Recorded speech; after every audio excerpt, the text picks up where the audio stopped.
मी वैशाली विचारे कल्याणवरून Riyansh multitrade private लिमिटेडमध्ये आरोग्य सल्लागार म्हणून काम करते। या मीनाक्षी मॅडम आहेत, त्यांना 2 महिन्यापूर्वी रियांश अमृत ज्यूस दिलं होतं। त्यांना काय काय रिझल्ट आले त्यांच्याच तोंडून ऐकूया। मॅडम तुमचं नाव काय?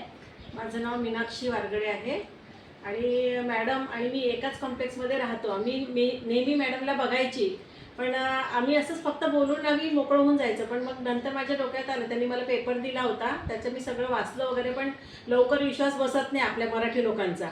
पण मग मी म्हटलं नाही, चला ट्राय करून बघायला काय हरकत नाही। मग मी त्यांना बोलवलं माझ्याकडे आणि सगळी माहिती वगैरे व्यवस्थित घेतली। मला भरपूर प्रॉब्लेम होते, मला थायरॉइड आहे, परत सुजन वगैरे शरीरावर वगैरे यायची आणि किडनी पण प्रॉब्लेम होते। तर हे 2 महिन्यामध्ये मी याचा इतका छान रिझल्ट बघितलेला आहे की मला घेतल्यानंतर इतकं माझं थायरॉइड पण नॉर्मल आलेलं आहे। पूर्ण किडनी प्रॉब्लेम जे होते पहिला रिझल्ट आणि या रिझल्टमध्ये भरपूर म्हणजे व्यवस्थित आलेलं आहे। मी नक्कीच ते व्हिडिओला टाकेल। आणि नंतर सुजन वगैरे येणं ते पण माझं कमी झालेलं आहे। हे सगळे म्हणजे या रियांश ज्यूस अमृतमुळेच झालेलं आहे आणि याच्यामध्ये मी आता काम करायला पण सुरुवात केलेली आहे। Thank you madam. थँक्यू।